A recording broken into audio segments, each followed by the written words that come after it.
Hey guys, and welcome back to another Factorio Workshop video. As always, I'm joined by MadZuri. Greetings.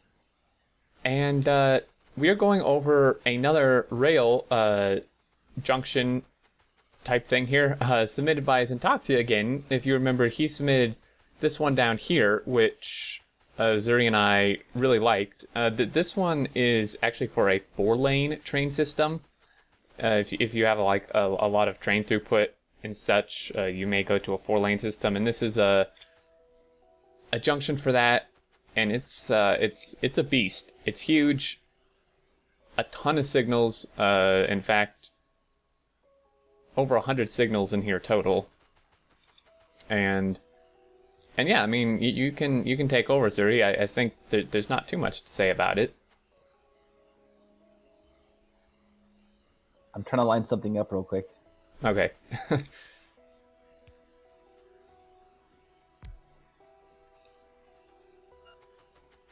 Oh wow. This exceeds the roll report range. Oh, you mean the build range? The construction? Yeah. Yeah. Just barely. You probably could. But yeah, not much to say. It's really big, and generally I advise people to avoid four-way intersections because we don't have tunnels or bridges yet. Right. But this does exactly as it advertised.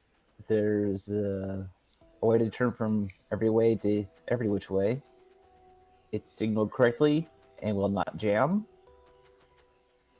And should allow up to 8 trains through at the same time, depending on where they're coming from, where they're going.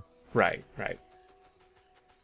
So yeah, so what you would recommend then, just so people can have an idea, is to just do T-junctions, like 2 T-junctions if you want to go in multiple directions, like 4 different directions. Yeah, you'd have a main line where most of the traffic is, and you'd branch off from that. Right, so it would be like, we actually have one down here just for people who may not have seen it. It would be something like this. For a 4-lane system, it would pretty much, I mean, it would be the same concept, obviously adapted for 4 lanes. But this is typically a bit better than a massive intersection like that. Yes, these are really big and formidable, I guess is the right word. Yeah.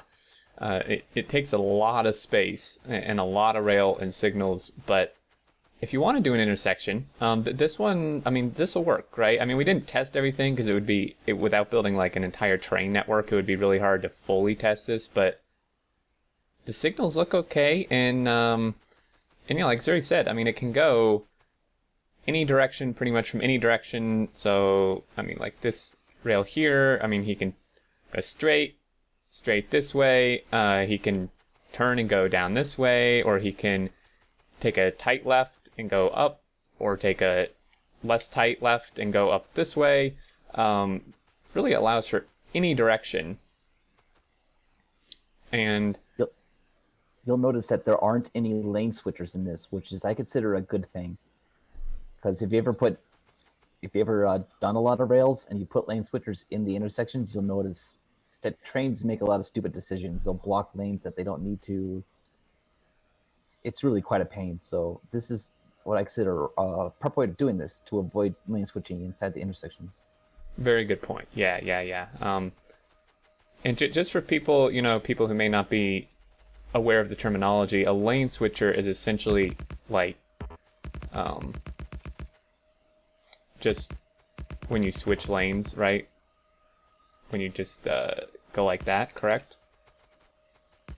Yeah. Yeah, typically they do it like this. This is one way of doing it. Sometimes they do it sequentially instead of on top of each other. Mm-hmm. But yeah, this is a lane switcher. Yeah, not really a good thing to do. Trains get stuck and they're dumb. Really, I think that covers it, guys. Just one last thing. Zuri tested it, and then I grabbed a blueprint too, so you guys could see.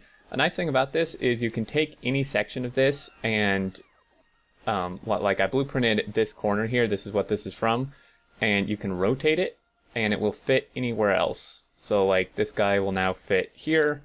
I can rotate it again, and he'll fit here if I can actually line it up. There we go. Same with this corner. So that's really nice as well. That it's rotationally symmetrical. That's always pleasing. Yeah, extremely pleasing. And it does look cool on the map, but there you go. I believe that'll do it. As always, guys, blueprint string down in the description. If you want to, play with this or use an intersection, this is definitely a good one to use. However, in the general scheme of things, we would suggest not doing an intersection and just doing two T-junctions. And yeah, unless you have anything else to add, Zuri, I think that'll be it. And that's it. Alright, cool. As always, guys, thanks for watching. Hope you enjoyed, and any more submissions, suggestions, comments, leave down in the comments, and we will see you next time.